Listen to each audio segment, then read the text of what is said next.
Chers internautes et fidèles de Guérite TV Monde, bonjour et bienvenue à ce tout dernier numéro de votre émission matinale, le meilleur réveil pour le compte de l'année 2024. C'est un plaisir pour moi de vous présenter ce dernier numéro et un numéro pour clôturer donc une année riche en actualité, en découverte et en partage. Nous sommes ravis de vous accompagner une fois encore pour démarrer votre journée avec énergie, réflexion et convivialité. Au programme ce matin, la une de la presse avec les principaux titres qui marquent l'actualité nationale et internationale. Une pause publicitaire avant le forum matinal où Mathieu Bocor nous donnera son point de vue sur la réaction de la diplomatie béninoise face à l'accusation du président du Niger. La météo pour connaître les prévisions climatiques du jour, la page santé, l'interview matinale et enfin le coin cuisine pour finir sur une note gourmande. Je serai avec Fauzia Assefou. Installez-vous confortablement. C'est le meilleur réveil ici et maintenant pour une matinée réussie. On démarre avec la une de la presse avec le talentueux Mathieu Bocor. Mathieu Bocor, bonjour. Bonjour Chancetine, bonjour à tous les amis internautes. Vous êtes encore là ce matin. Ce matin, grâce à Dieu.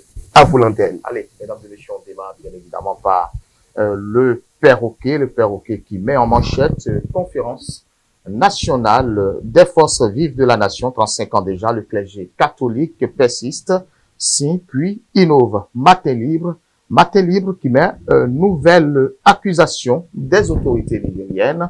Le Bénin proteste auprès de la chargée d'affaires du Niger, Olusegun Bakari, réaffirme la disponibilité du Bénin au dialogue entre les deux pays. Le patriote, les 10 hommes qui ont fait l'année 2024 placardés justement à la une du quotidien Le Patriote.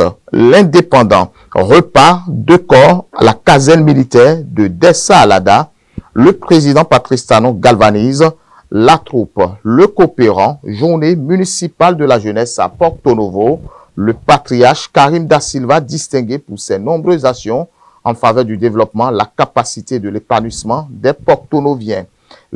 Et puis le clairon repart de corps à la caserne militaire de Dessa à Alada. Le président Patrice Talon galvanise la troupe. Les 4 vérités, accusation du président du Niger et discours sur l'état de la nation, appel de la fondation Malerossou, Atiani et Atano. Le matinal, prétendue acquisition de drones à des groupes terroristes. Le Bénin rejette les accusations de Tiani. Le ministre Bakari convoque la chargée d'affaires du Mali. Le potentiel accusé d'actes de déstabilisation du Niger. Le Bénin désapprouve les propos des autorités nigériennes. Le ministre Adjadi Bakari convoque la chargée d'affaires et puis fraternité Olusegun Adjadi Bakari à propos des accusations de Niamey. Le Bénin ne servira jamais de base arrière pour déstabiliser le Niger, affirme Olusegun Adjadi Bakari, le chef de l'État engagé pour un dialogue sincère et constructif. Chabsdin a-t-il conclu? Merci à vous, Mathieu Bocor. Je reste toujours avec vous et on passe donc aux nouvelles en ce qui concerne les actualités du matin. Nouvelle accusation des autorités nigériennes. Le Bénin proteste auprès de la clergée d'affaires du Niger. Mathieu Bocor. Évidemment, le Bénin rejette catégoriquement, il faut le dire, les affirmations des autorités nigériennes selon lesquelles le pays serait impliqué dans de prétendus actes de déstabilisation du Niger. C'est le message essentiel que le ministre des Affaires étrangères, Olusegun Adjadi Bakari, mesdames et messieurs, a tenu à faire passer en convoquant ce lundi 30 décembre 2024 la chargée d'affaires du Niger, selon la correspondance remise à la chargée d'affaires pour son homologue nigérien et dont votre journal copie. Le chef de la diplomatie béninoise souligne que les principes et valeurs du Bénin restent guidés par un engagement indéfectible en faveur de la paix et de la stabilité régionale. Cotonou Chavzdine a toujours œuvré pour la sécurité collective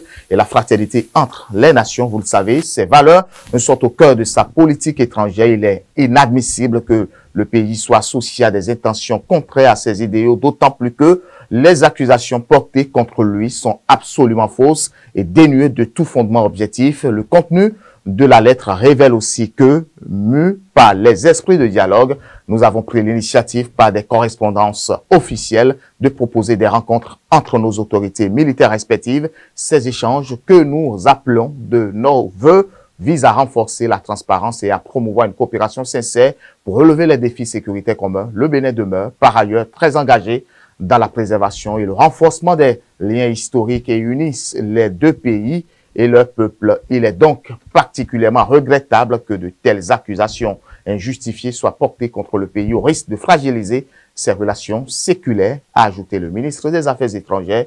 Pour mettre un terme à ces accusations devenues récurrentes, Olusegun Adiadi Bakari a tenu à réaffirmer de manière claire et solennelle que le Bénin ne servira jamais de base à rien pour des actes de déstabilisation contre le Niger. Il appelle alors à la culture et à la promotion d'un dialogue constructif et sincère dans l'intérêt supérieur des peuples du Bénin et du Niger.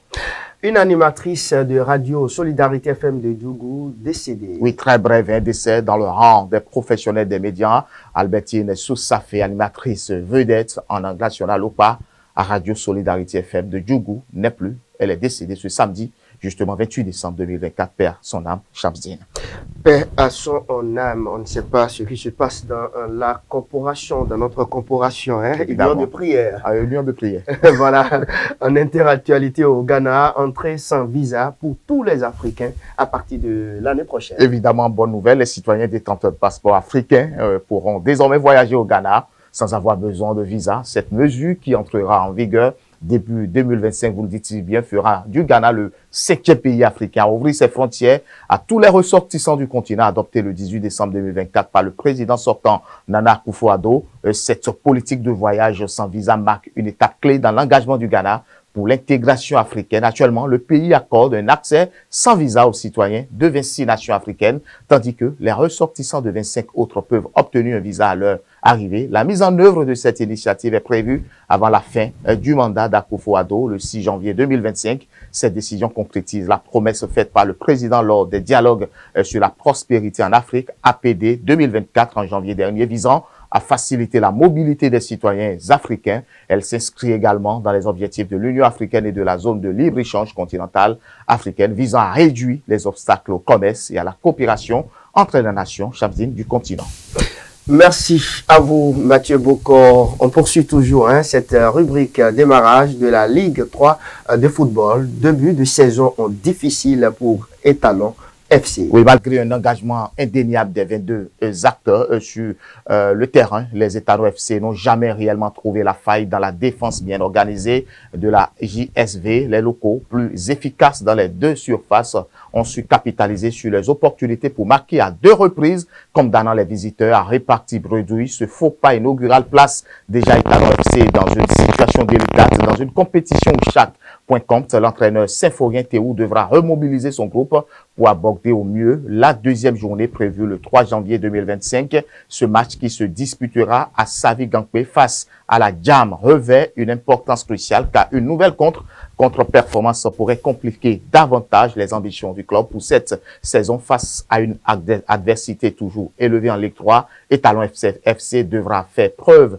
de résilience et trouver rapidement leur efficacité pour éviter de s'enliser dès le début du championnat. La pression est donc palpable avant cette échéance décisive. Les supporters fidèles et optimistes espèrent un sursaut d'orgueil de leur équipe pour effacer cette entrée en matière difficile et relancer la dynamique. Et la balle est désormais donc dans le camp des Étalons FC. Voilà, c'est un peu ça, Shamsdine. Voilà un peu ce que nous pourrons savoir de la page des sports. Voilà. Merci à vous, Mathieu Kolaole Bokor. Je vous retrouve dans un instant dans le forum.